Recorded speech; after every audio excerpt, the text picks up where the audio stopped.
మత్తయి సువార్త 2వ అధ్యాయం. ఇప్పటికే చాలా కాలాతీతమైంది. నేను క్లుప్తంగా దేవుని యొక్క సందేశాన్ని ఇచ్చి మిమ్మల్ని ఆశీర్వదించాలని ఆశపడుతున్నాను. ఎన్నో రోజులుగా ఒక ప్రణాళిక కలిగి ప్రార్థన చేస్తూ ఉన్నాము. ఈ యొక్క సత్తెనపల్లి ప్రాంతంలో దగించకని మగా సభలు పెట్టాలని ఆశిస్తూ ఉన్నాం. నెక్స్ట్ ఈ 2025లో వాగ్దాన కూడిక కింద మన సహోదరులు ఇక్కడ ఉన్న సేవకుల యొక్క సమక్షంలో అద్భుతమైన కూడిక పెట్టబోతున్నాం. గట్టిగా చప్పట్లు కొట్టి దేవపరచండి. హల్లెలూయా. మత్తయి సువార్త 2వ అధ్యాయం అందరికీ ఈ క్రిస్మస్ ఆరాధనలో పాలు పొందుతున్న అందరికీ మరి పరిచయమైన వాక్య సందేశం దాంట్లో ఉంది. నేను క్లుప్తంగా చెప్పేస్తాను. యేసుక్రీస్తు రక్షకుడుగా జన్మించాడని శుభవార్త మొదటిగా జ్ఞానులకు ప్రకటించబడ్డాయి. తర్వాత అదే సమయంలో కాపరులకు ప్రకటించబడ్డాయి. కాపర్లు గొర్రెల కాపర్లకు ప్రకటించబడగానే వాళ్ళు కొన్ని గంటలోనే యేసు ఎక్కడైతే జన్మించాడో ఆ ప్రదేశానికి చేరుకున్నారు. ఎందుకంటే వాళ్ళు గొర్రెలు కాసుకుంటా ఉన్న ఆ ప్లేసును యేసు ప్రభు పుట్టిన ఆ యొక్క పశువుల పాకను చాలా దగ్గర ఉంది కాబట్టి, వాకబుల్ డిస్టెన్స్ కాబట్టి.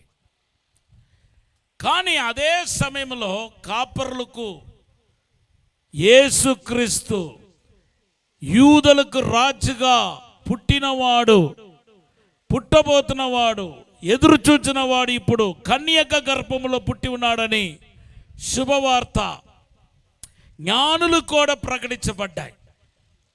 కానీ జ్ఞానులు కాపర్లాగా పక్కన లేదు, వాళ్ళు విదేశాల్లో ఉన్నారు.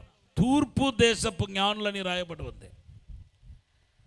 ఈ జ్ఞానులు బయలుదేరి, వాళ్ళు కూడా బయలుదేరారు, వెంటనే బయలుదేరి ఉంటారు. వాళ్ళు బయలుదేరి యెరూషలేము వచ్చి బేత్లెహేముకు వచ్చేసరికి ఎన్ని రోజులు పడింది తెలుసా? 2 సంవత్సరాలు పట్టింది. గొర్రెల కాపరులకేమో 2 గంటలు పట్టి ఉంటుంది. కానీ జ్ఞానులకి ఎంత టైం పట్టింది? 2 సంవత్సరాలు. మరి పాస్టర్ గారు 2 సంవత్సరాలు అని బైబిల్లో ఉందా అంటే ఉంది. అది హేరోదు ద్వారా మనం తెలుసుకుంటున్నాం. హేరోదు ఏం చేస్తాడంటే ఆ 2 సంవత్సరాలు మొదలుకొని మైక్ ఇవ్వండి, మైక్ తీసుకో, మైక్లో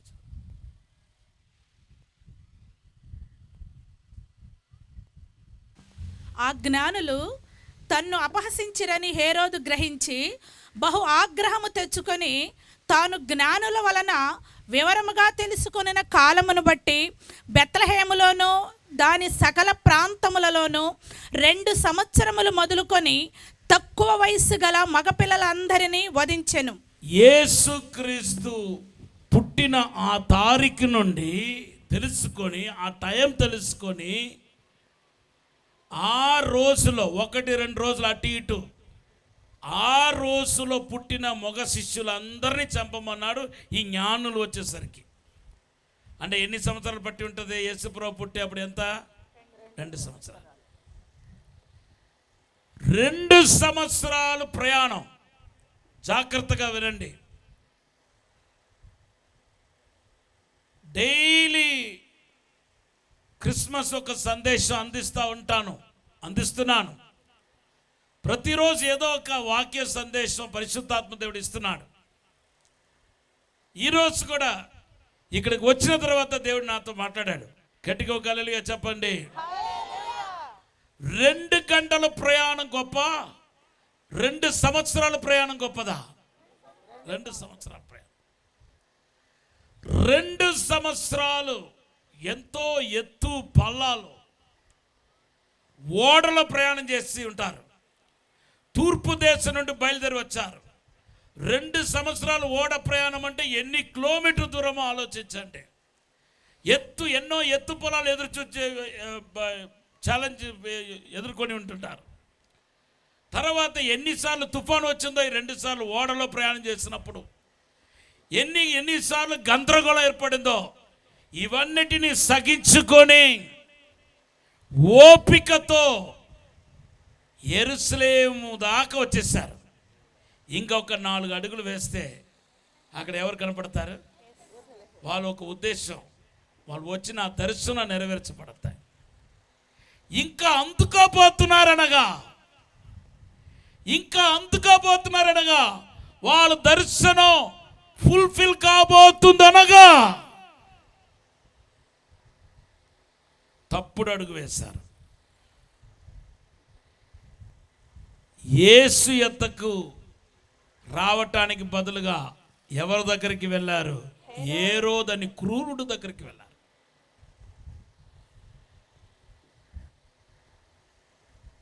రాంగ్ స్టెప్స్.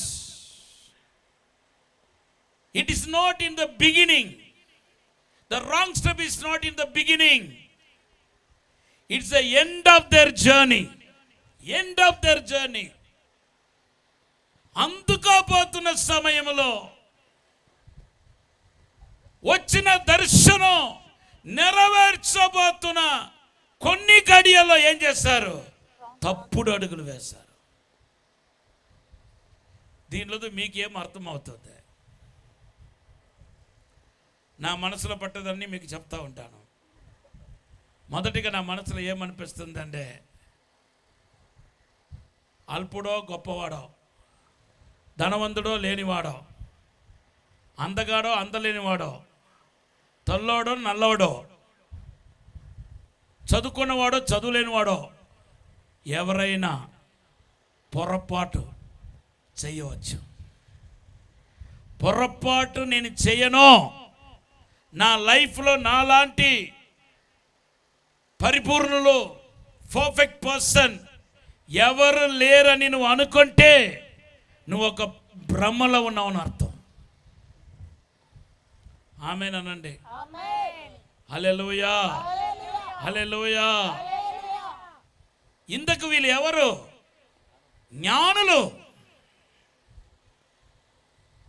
చాలా సంవత్సరాల క్రితం జరగబోతున్న వాటిని గ్రహించగలిగిన వారు, దాన్ని వివరించగలిగిన వారు, చెప్పగలిగిన వారు. దేశానికి 1-2 ఉంటారు. అటువంటి గొప్పవారు ప్రయాణమంతా సాగించుకొని లాస్ట్ గడియకి వచ్చినప్పుడు ఏం చేస్తున్నారంటే తప్పుడు అడుగు వేస్తున్నారు. ఈ తప్పుడు అడుగు వేయటం వలన చాలా నష్టపోయారు. ఎవరైనా తప్పు అడుగు వేయవచ్చు.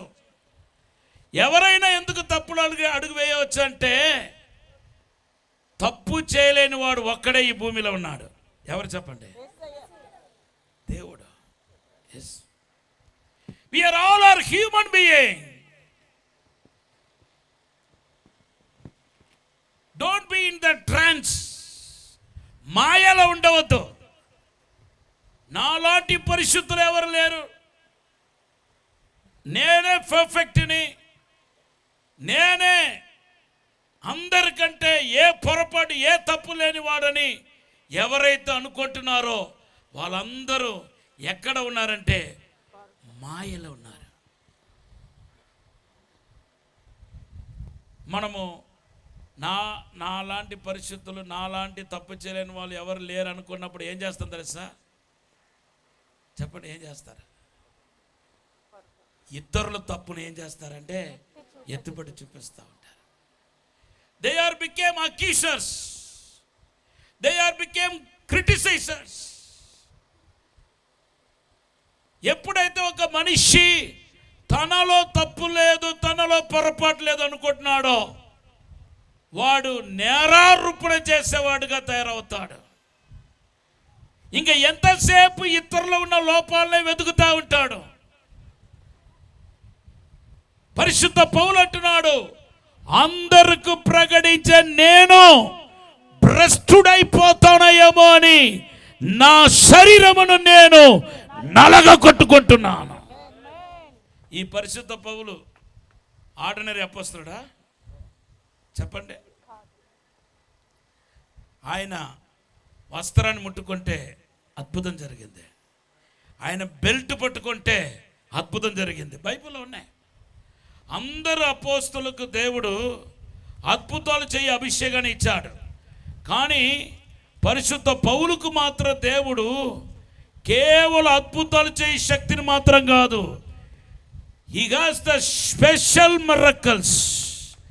ఆయన ప్రత్యేకమైన అద్భుతాలు చేసేవాడుగా దేవుడు చేశాడు. అపోస్తల కార్యం 19వ అధ్యాయం 11వ వచనం చదవండి. మరియు దేవుడు పౌలు చేత విశేషమైన అద్భుతములు చేయించెను. అందరు అపోస్తల ద్వారా ఏం జరుగుతుంది? అద్భుతాలు జరుగుతుంది. కానీ ఈ పరిశుద్ధ పౌలు ద్వారా ఏం జరుగుతుంది? విశేషమైన అద్భుతాలు.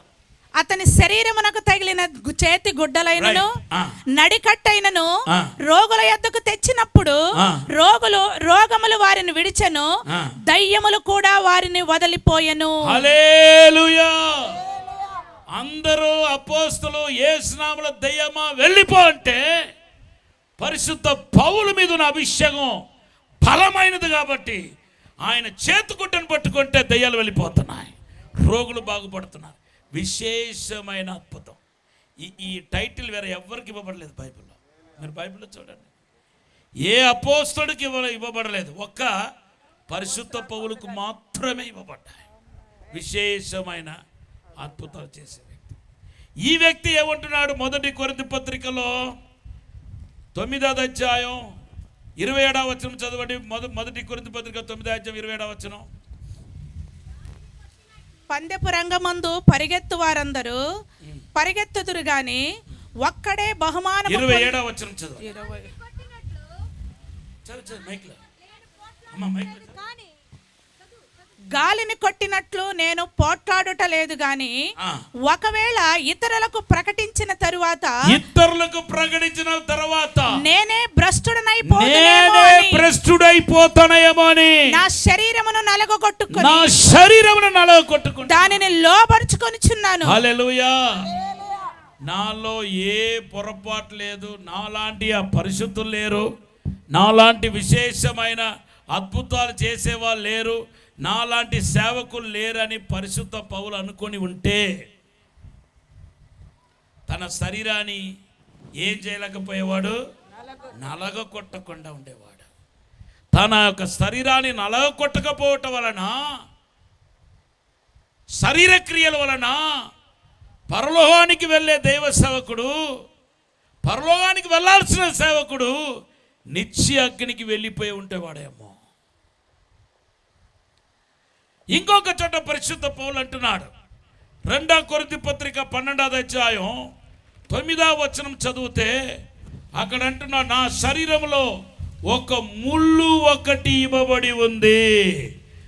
ఆ ముళ్ళు ఏంటో కూడా చెప్తున్నాడు. ఏంటంటే అందుకు నా కృప నీకు చాలును. ఇంకా పైన చదువు, 8వ వచనం చదవండి. నాకు కలిగిన ప్రత్యక్షతలు 7వ వచనం అండి, బహు విశేషముగా ఉన్నందున నేను అత్యధికముగా హెచ్చిపోకుండా నిమిత్తము నాకు శరీరంలో ఒక ముళ్ళు. హల్లెలూయా. హల్లెలూయా. తన్ను తానే గొప్ప చేసుకోవటానికి అంత ప్రార్థన పరుడుకు, అంత స్తుతి ఆరాధన చేసే వ్యక్తి కూడా తన్ను తానే గొప్ప చేసుకుంటున్న ఆ చెడు ఆయనలో ఉంది. నేను చెప్పట్లా, ఎవరంటున్నారు? పౌలుతో మనం కంపేర్ చేసుకుంటే నేనెంత మీరెంత చెప్పండి. ఎంతటి విశేషమైన రివల్యూషన్. అసలు కొత్త నిబంధనకి మగుడముగా ఉండేది ఏదంటే 4 సువార్తల తర్వాత పరిశుద్ధ పౌలు రాసిన పత్రికలు. ఎబ్రీ పత్రికలో మామూలుగా అర్థమవుతుంది. నాకు సడన్గా పరిశుద్ధాత్మ దేవుడు వచ్చి నా విశ్వాసులందరూ సఫర్ అవుతున్నారు, ఎబ్రీ పత్రికలో ఉన్న సారాంశం ఏంటో తెలియట్లేదు, నువ్వు దానికి వ్యాఖ్యానం రాయాలి, నేను నీకు చెప్తా, నీకు రాయాలంటే ఫస్ట్ షేక్ అయిపోయాను. ఎందుకంటే ఎబ్రీ పత్రికలో 13 అధ్యాయాలు ఉంది, కానీ ఆ అధ్యాయాలు ఎబ్రియలు అంటే ఎవరు? ఎబ్రియలు అంటే ఎవరు? యూదులకు రాశాడు పత్రిక. ఆ యూదులకు రాసిన పత్రిక మనకు కూడా ఏమవుతుంది? అవలంబించుకోవాలి. మనకు కూడా రాయబడ్డాయి, అందుకొరకు అది కొత్త నిబంధనలో చేర్చబడ్డాయి. కాబట్టి యూదులైన వాడుకుగా అర్థమవుతాయి. ఆ యూదుల మెంటాలిటీతో ఎబ్రీ పత్రిక చదివితేనే ఎబ్రీ పత్రిక అర్థమవుతాయి. మన ఇండియన్ మెంటాలిటీతో, ఆ ఇండియన్ నేచర్తో చదివితే మనకు అది అర్థమవుతుంది. ఇంకా పాత నిబంధనతో, లేవ్యకాండముతో, నిర్గమకాండముతో ముడివేయబడి ఉంటుంది. కానీ ఆ పరిశుద్ధాత్మ కృప ఎంత గొప్పదో చూడండి. ఒకరోజు నన్ను కూర్చున్నాను, కింద కూర్చోమన్నాడు. కింద కూర్చున్నాను. నేను కింద కూర్చుంటే మీరు చైర్లో కూర్చోవాలి ప్రభా అన్నాను. చైర్లో కూర్చున్నాడు. యథార్థంగా చెప్తున్నాను, పరిశుద్ధాత్మ దేవుడు వాక్యం టు వాక్యం చెప్తే ఉంటే నోట్లో రాసుకుంటా వచ్చాను. ఈరోజు ఎబ్రీ పత్రిక గురించిన వ్యాఖ్యాన పుస్తకం రాయగలిగాను. గట్టిగా చప్పట్లు కొడితే పరిచండి, హల్లెలూయా. నెక్స్ట్ డే నేను మీటింగ్ పెట్టినప్పుడు సేవకులందరికీ, ఎంతమంది అయితే సేవకులు మీటింగ్స్కి వచ్చారో అప్పుడు వాళ్ళందరికీ అది గిఫ్ట్గా ఇవ్వాలనుకుంటున్నాను. హల్లెలూయా. అలాగే రోమాపత్రిక గురించి, రోమాపత్రిక కూడా కొంచెం స్ట్రాంగ్గా ఉంటుంది. 16 అధ్యాయాలు ఉంటాయి, కానీ అది కూడా చాలా లోతుగా ఉంటుంది. రోమాపత్రిక గురించి వివరణ దేవుడిచ్చాడు. అలాగే ప్రకటన గ్రంథం, అది యోహాను రాసిన గ్రంథం, కానీ అది కూడా చాలా కష్టంగా ఉంటాయి. కానీ దాని గురించి కూడా దేవుడు ఏం చేస్తాడంటే ఆ వ్యాఖ్యానం రాయటానికి, కమెంటరీ రాయటానికి ఈ దీనదాసుడికి దేవుడు కృప చూపించాడు. హల్లెలూయా. గట్టిగా చప్పట్లు కొడితే పరిచయం, హల్లెలూయా. నా చదివెంత నేనెంత అనుకుంటే ఐఎమ్ నథింగ్. సెక్యులర్గా నేను పెద్ద చదువుకోలే. బైబిల్ కాలేజీకి అసలే వెళ్ళలేదు. నా బైబిల్ కాలేజ్ అంతా మోకాలు బైబిల్ కాలేజ్. మోకాళ్ళు ఉండి నేర్చుకున్నది. పరిశుద్ధ పౌలు లాంటి జనులు కూడా ఏమనుకుంటున్నారంటే, వాళ్ళ భయం ఏంటంటే, ఎక్కడ నాకు దేవుడిచ్చిన ప్రత్యక్షతను బట్టి నేను హెచ్చించుకుంటానేమో, నన్ను నేనే హెచ్చించుకొని, మనలో మనం హెచ్చించుకుంటే మనం ఏమైపోతాం చెప్పండి? భ్రష్టులు అయిపోతాం. నా మనసులో మాట అది, కరెక్ట్గా చెప్పు. భ్రష్టులు అయిపోతాం. లూసిఫర్ ఏం చేశాడు పరలోకంలో? తన్ను తానే హెచ్చించుకున్నాడు. నిన్ను దేవుడు హెచ్చిస్తే దేవుడు నామానికి స్తోత్రం. నీ ప్రవక్తను బట్టి, నీ మంచితనం బట్టి నీ పక్క వాళ్ళు నీ గురించి సాక్ష్యం ఇస్తే అది దేవుని మహిమపరిచే అనుభవం అవుతాయి. అదే సమయంలో నిన్ను నువ్వే డబ్బా కొట్టుకున్నావు అనుకో, నిన్ను నువ్వే గొప్ప చెప్పుకుంటున్నావు అనుకో, నువ్వు ఎక్కడ ఉన్నావంటే భ్రష్టత్వానికి దగ్గర ఉన్నావని అర్థం. అది ఒక సేవకుడికి పనికిరాదు, ఒక విశ్వాసికి పనికిరాదు.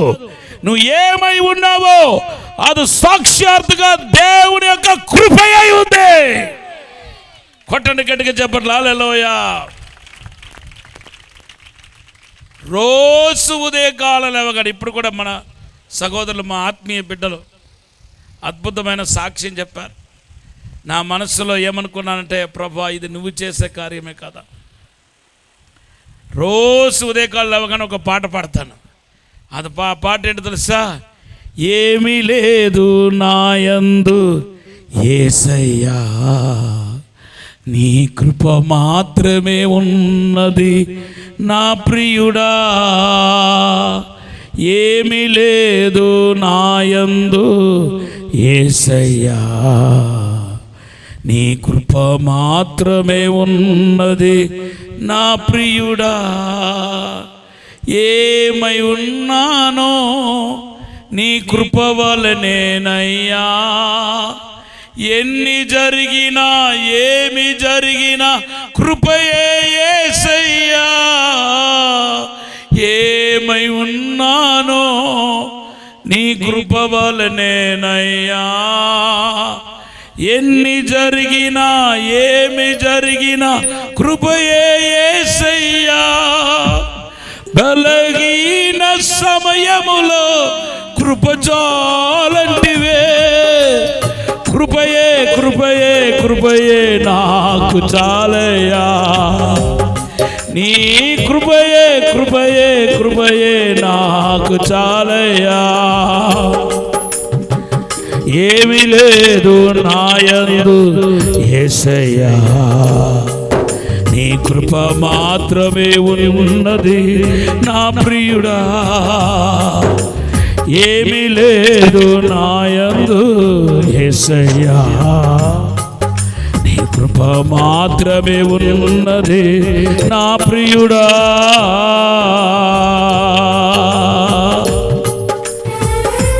హల్లెలూయా. నేను బ్రతుకుట ఉనికి కలిగి ఉండుట నీ కృప వలనే యేసయ్యా. నన్ను బలపరుచు.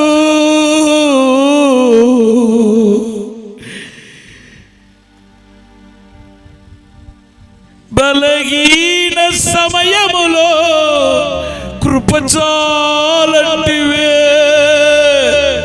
నీ కృపయే కృపయే కృపయే నాకు చాలయ్యా.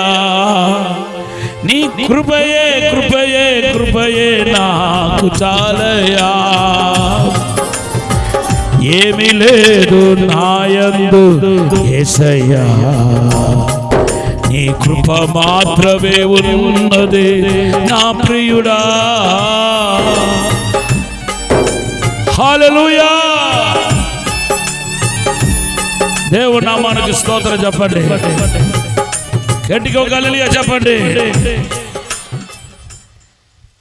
పౌలు చెప్తున్నాడు, నేను ఎక్కడ హెచ్చించుకుంటానేమో అని నా శరీరంలో నాకు ఒక ముళ్ళు ఒకటి ఇవ్వబడి ఉంది.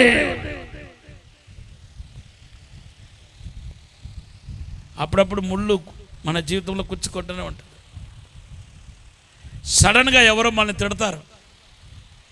నాలాంటి సేవకులకు ఎంత కరెక్ట్గా ఉన్నా ఎవడో ఒకడు రాయేస్తూనే ఉన్నాడు, ఎవడో ఒకడు తిడుతూనే ఉన్నాడు, ఎవడో ఒకడు యూట్యూబ్లో విమర్శిస్తూనే ఉన్నాడు.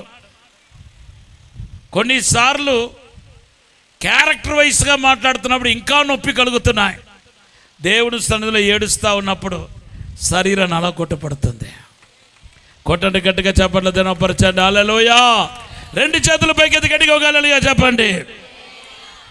సో ఈరోజు నా క్రిస్మస్ వర్తమానం ఏంటంటే, ప్లీజ్ మాయ నుండి బయటికి రండి. ఏ మాయ?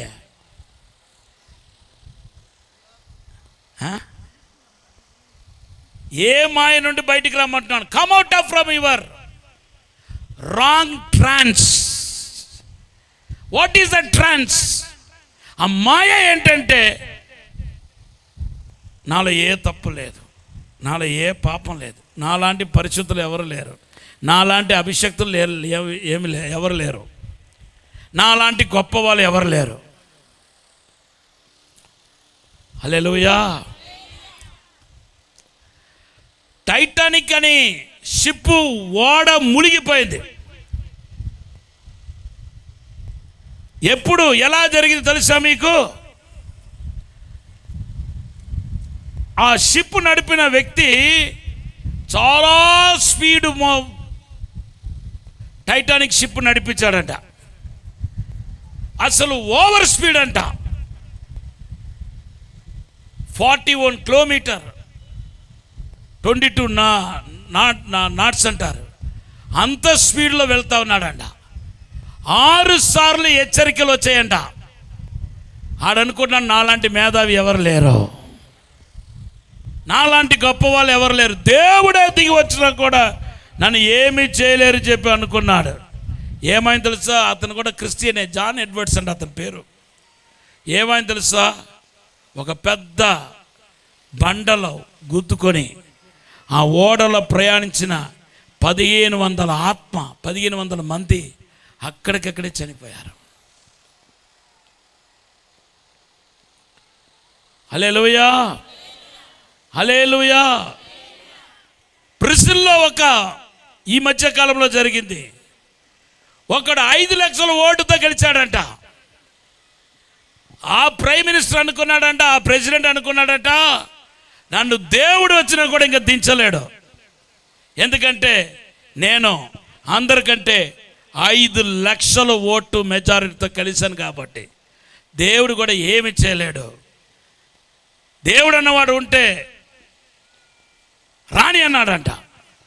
ఆడు ఏప్రిల్ 15వ తారీఖున ప్రమాణ స్వీకారం అయితే 14వ తారీఖున గుండెపోటు వచ్చి చచ్చిపోయాడు.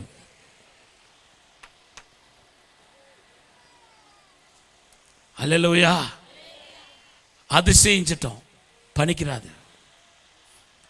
తప్పుడు అడుగు ఈరోజు దేవుని బిడ్డలారా ఎవరైనా వేయవచ్చు, ఎవరైనా పొరపాటు చేసి ఉండవచ్చు. అయితే రెండోది ఒక సందేశం ఇస్తున్నాను చూడండి. తప్పు అనేది ఎవరైనా చేయవచ్చు అనేది నేను మొదటిగా చెప్పదలించింది. ఎవరైనా పొరపాటు చేయవచ్చు అనేది నేను మొదటిగా మీకు చెప్పదలించింది. రెండవది నేను చెప్పదలించింది ఏంటంటే ఆ తప్పులోనే నువ్వు మునిగిపోయాల్సిన అవసరం లేదు. ఆ తప్పులోనే, ఆ పొరపాటులోనే నీ జీవితాన్ని సమాప్తం చేయాల్సిన అవసరం లేదు. ఇది రెండవది క్రిస్మస్ సందేశం.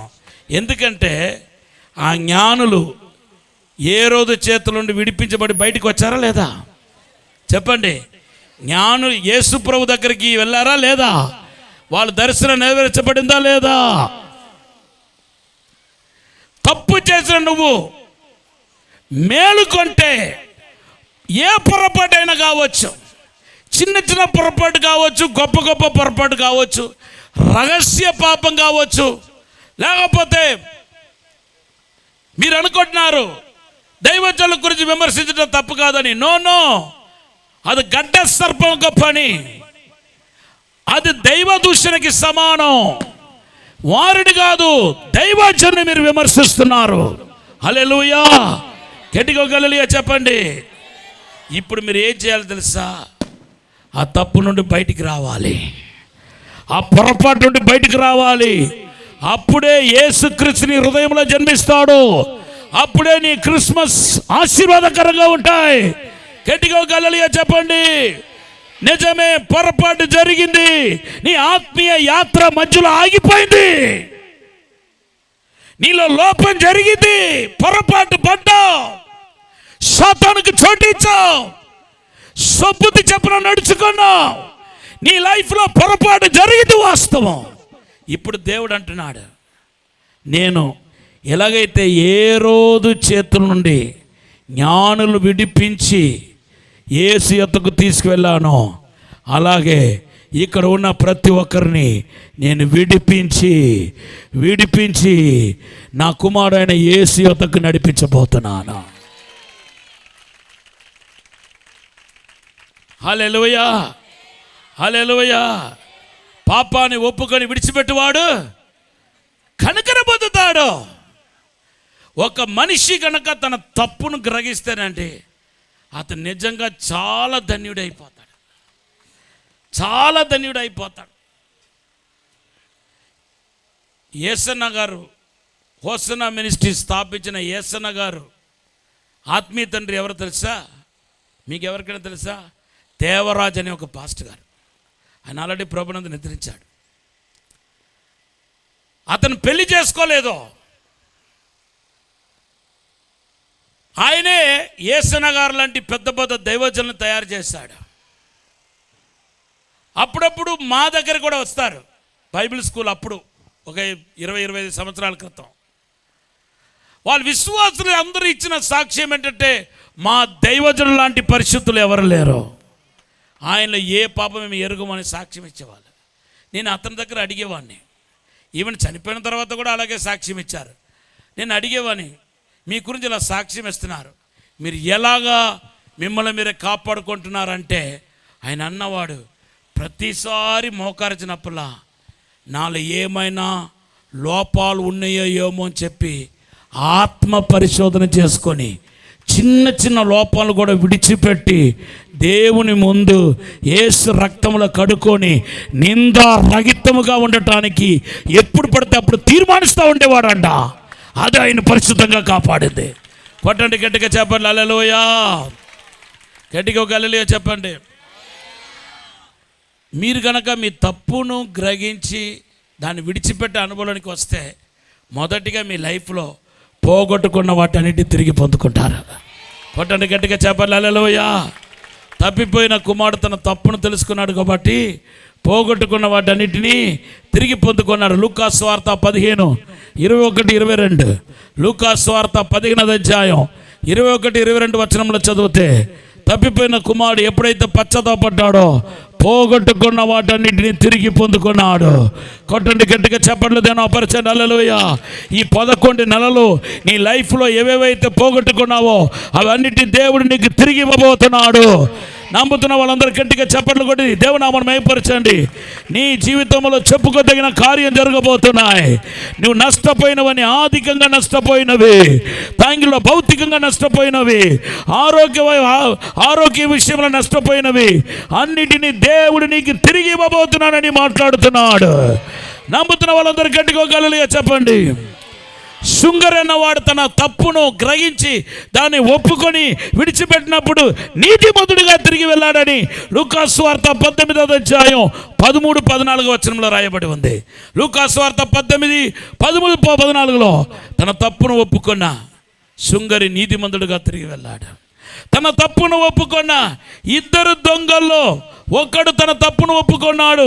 యేసుక్రీస్తుతో పాటు సిలువ వేశారు. ఒక్కడు తన తప్పును ఒప్పుకున్నాడు. బైబిల్ చెప్తుంది 23:41లో, లూకాసు సువార్త 23:41లో ఆయన ప్రార్థనను ఆలకించి పరదేశికి దేవుడు తీసుకెళ్ళాడు, పరలోకం తీసుకెళ్ళి వెళ్ళాడు. కొట్టండి గట్టిగా చెప్పండి పరిచయం హల్లెలూయా. జ్ఞానులు తన తప్పును గ్రహించారు, ఏ రోజు చేతులను విడిపించబడ్డారు, యేసును కలుసుకున్నారు. గట్టిగా ఒక హల్లెలూయా చెప్పండి. ఇప్పుడు మూడవది విషయం చెప్పేసి ముగించబోతున్నాను. యేసును కలుసుకున్న తర్వాత ఏం జరిగింది?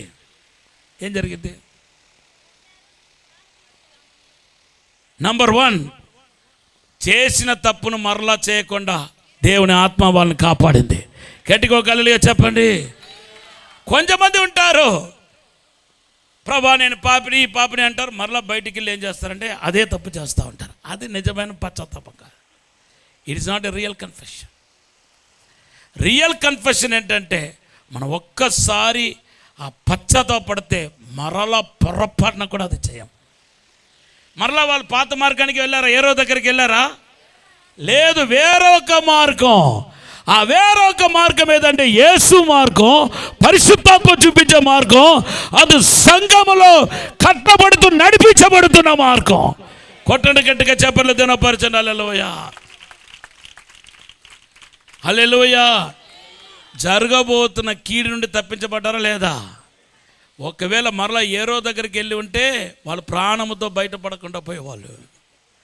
జరగబోతున్న కీడు నుండి తప్పించబడ్డారు. దేవుని బిడ్డ రాబోతున్న దినాలు భయంకరమైన దినాలు. తెగులుతో నిండుకొని ఉంది, శోధనతో నిండుకొని ఉంది. మనం ఈ తెగులుండి కీడు నుండి తప్పించబడాలంటే దేవుని బిడ్డలారా మనము యేసును కలుసుకున్న వారుగా ఉండాలి, యేసును దర్శించేవారుగా ఉండాలి. యేసును దర్శించేవారు ఎవరో వాళ్ళు ప్రతి కీడు నుండి తప్పించబడతారు. బైబిల్ రాయబడి ఉంది, కీర్తన 34:17, నీతిమంతులు కలిగే ఆపత్తులు అనేకములు, వాటి అన్నిటి నుండి యెహోవా వారిని తప్పిస్తాడు. హల్లెలూయా.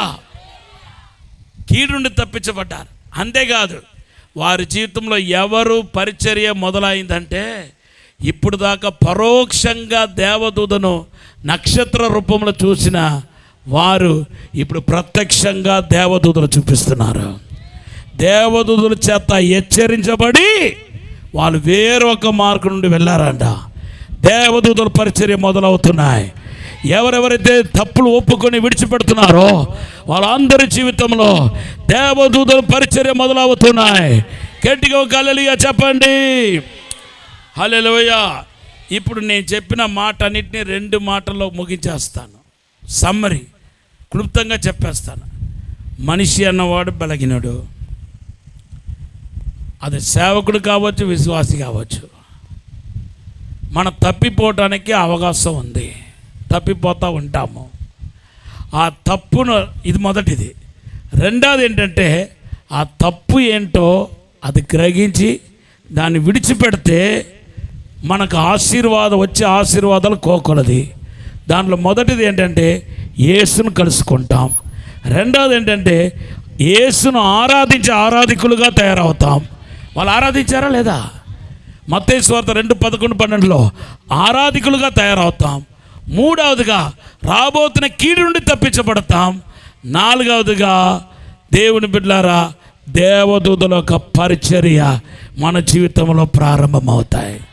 కొట్టండి గట్టిగా, చెప్పండి హల్లెలూయా. ఎంతమంది దేవదూతల పరిచర్య కావాలి? ఎప్పుడైనా మీరు దేవదూతలు చూసారా? నేను దేవదూతల గురించి కూడా ఒక పుస్తకం రాస్తాను. ఎందుకంటే నేను నా జీవితంలో దేవదూతల పరిచర్య నేను అనుభవిస్తున్నాను. ఈరోజు కూడా మీ అందరికీ క్రిస్మస్ గిఫ్ట్ ఏంటో తెలుసా? దేవదూతలు మీ చేతిలో పెట్టబోతున్నాడు దేవుడు. మీ వెంట దేవదూతలు రాబోతున్నారు. నీకు ముందుగా వెళ్ళి మార్గాన్ని సరళం చేయబోతున్నారు. ప్రతి కీడు నుండి, శోధన నుండి తప్పించబడబోతున్నారు. ఒక్క నిమిషం మీరు అందరూ లేచి నిలబడి, ప్రభా నన్ను క్షమించండి, నన్ను పరిశుద్ధపరచండి ప్రభా, నా జీవితంలో కనపడే పొరపాట్లను విడిచిపెట్టడానికి సహాయం చేయండి ప్రభా అని అడగండి. కొంతమందిలో చిన్న లోపాలు ఉండవచ్చు, కొంతమందిలో పెద్ద లోపాలు ఉండవచ్చు. పరిశుద్ధాత్మను దుఃఖపెట్టకూడదు అంటూ వ్యభిచారం అనలేదు బైబిల్లో. కోపం, దేశం, అసూయ, ఈర్ష, ఇవన్నీ పరిశుద్ధాత్మను దుఃఖపెట్టే కార్యం అంట. 2 తిమోతి పత్రిక 3:1-5 చదివితే అంచె దినములు అపాయకరమైన దినాలు వస్తాయని చెబుతూ తల్లిదండ్రులకు లోబడలేని వాళ్ళు, తల్లిదండ్రులను ప్రేమించే వాళ్ళు, లోబడే మనస్తత్వం లేని వాళ్ళు ఈ అంచె దినంలో ఉంటారని రాయబడి ఉంది.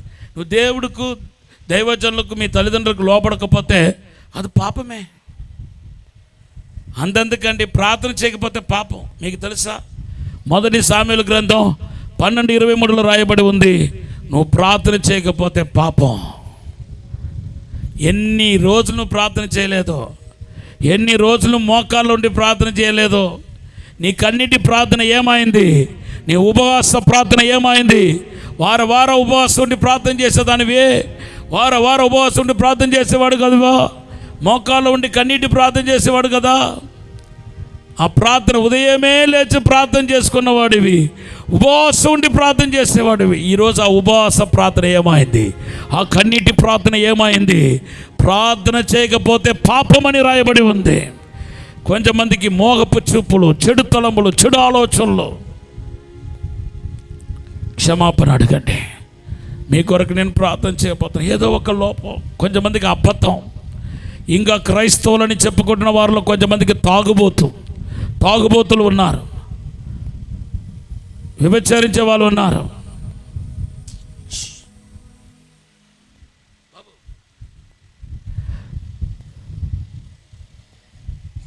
అపవిత్రమైన నోటితో చెప్పకూడని పాపములో ఉన్న వాళ్ళు ఉన్నారు.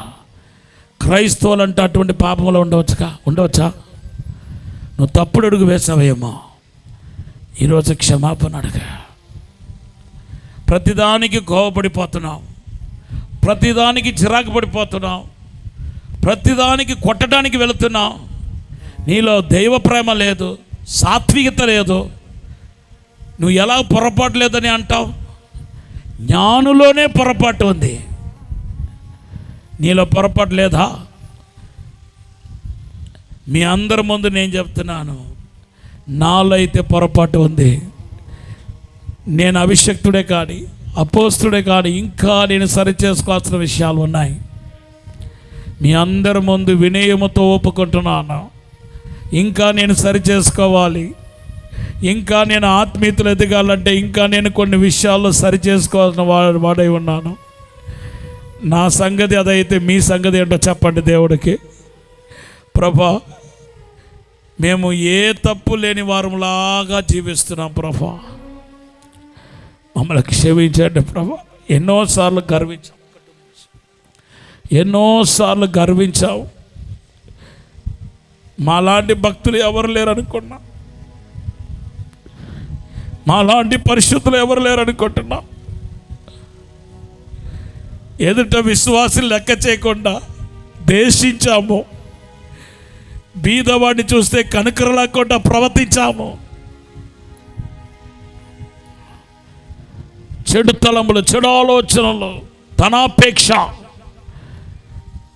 నీకంటే డబ్బుని ఎక్కువ ప్రేమించాం. పాపం కదా ప్రభా, క్షమించండి ప్రభా. యేసయ్యా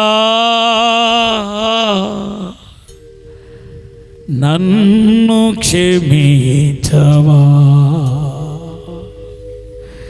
యేసయ్యా నన్ను క్షమించవా. ఒక స్త్రీని మోగపు చూడుపు చూడటమే వ్యభిచారం అన్నాడు యేసు ప్రభు.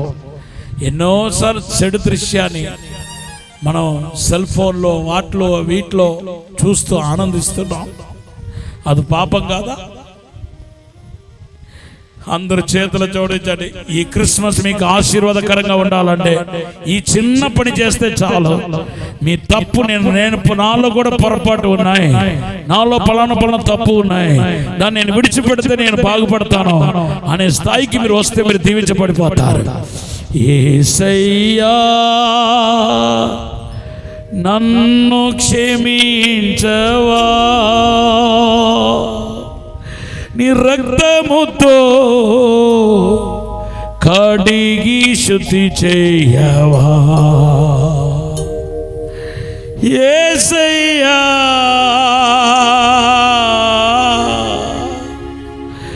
నన్ను క్షమించవా, యేసయ్యా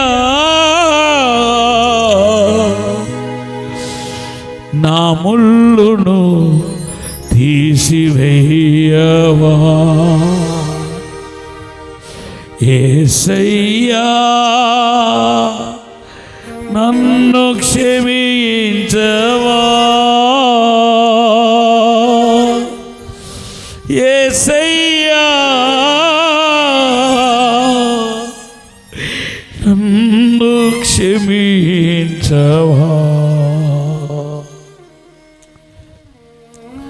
చిన్న ప్రార్థన చేయబోతున్నాను. దానికి ముందు యెహోషువ గ్రంథం 3:5 ఒక మాట రాయబడి ఉంది. దేవుడు నాకు జ్ఞాపకం చేస్తున్నాడు. యోర్దాన్ని 20 లక్షల మంది దాటడానికి కోసం ఆలోచిస్తున్నాను. యోర్దాన్ అంత ఈజీగా దాటి వెళ్ళటం చాలా లోతైనది. ఇప్పుడు యెహోషువ ప్రభు దగ్గర అడుగుతున్నాడు, ఇది అద్భుతం జరిగితే కానీ మేము యోర్దాన్ దాటలేము. ప్రభు అంటున్నాడు కదా, ఈ రోజు నువ్వు జనులు పరిశుద్ధపరిస్తే నేను రేపు అద్భుతం చేస్తాను. పరిశుద్ధతలో ఎంత పవర్ ఉందో చూడండి, శుద్ధీకరణలో ఎంత పవర్ ఉందో చూడండి, మనము శుద్ధీకరించడంలో ఎంత పవర్ ఉందో చూడండి. ఈరోజు శుద్ధీకరించుకోండి. ఈ క్రిస్మస్ లోపల దేవునికి అద్భుత కార్యం చూస్తారు, విడుదల చూస్తారు, మహిమను చూస్తారు, దైవ దీవెనలు చూస్తారు. మిమ్మల్ని బట్టి నీ గ్రామం దీవించబడతాయి, నీ ఇల్లు దీవించబడతాయి, మిమ్మల్ని బట్టి మీ ఊరంతా కదిలించబడతాయి. శుద్ధీకరించేవాడు, పరిశుద్ధపరుచుకున్నవాడే ఈ దేశానికి ఆశీర్వాదకరంగా ఉండగలుగుతాడు, రాష్ట్రానికి ఆశీర్వాదకరంగా ఉండగలుగుతాడు, నీ ఇంటికి నువ్వు ఆశీర్వాదకరంగా ఉండగలుగుతావు. పరిశుద్ధము నమ్మకమైన పరలోక తండ్రి, మమ్మల్ని మేమే తగ్గించుకొని ప్రభా, ఏ ఒక్కరైనా జ్ఞానులతో సుధా పొరపాటు చేశారు, పొరపాటు మాలో ఉందని మేము ఒప్పుకుంటున్నాం. దాన్ని విడిచిపెట్టి జ్ఞానులాగా మరలా నీ వద్దకు వస్తున్నాం ప్రభా. అవి ఆగిపోయిన ప్రయాణం కొనసాగించబడుదుగాక. యేసు నామములో ఆగిపోయిన ఆత్మీయ యాత్ర ఈ రోజు నుండి కొనసాగించబడుగాక.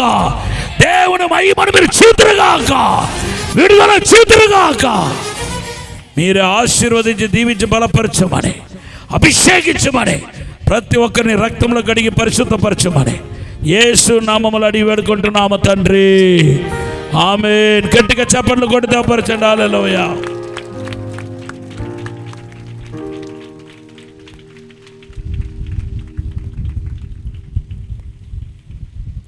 చక్కటి శుభ సందేశాన్ని అందించినటువంటి దైవజనులను కరతాళ ధ్వనులతో వారిని అభినందిద్దాం. గట్టిగా గట్టిగా చప్పట్లు కొడుతూ దైవజనులను అభినందిస్తూ మనఃపూర్వకంగా వారికి కుటుంబం తరఫున, పరిచర్యల తరఫున హృదయపూర్వకపు వందనాలు మరొక పర్యాయము తెలియపరుస్తున్నాను.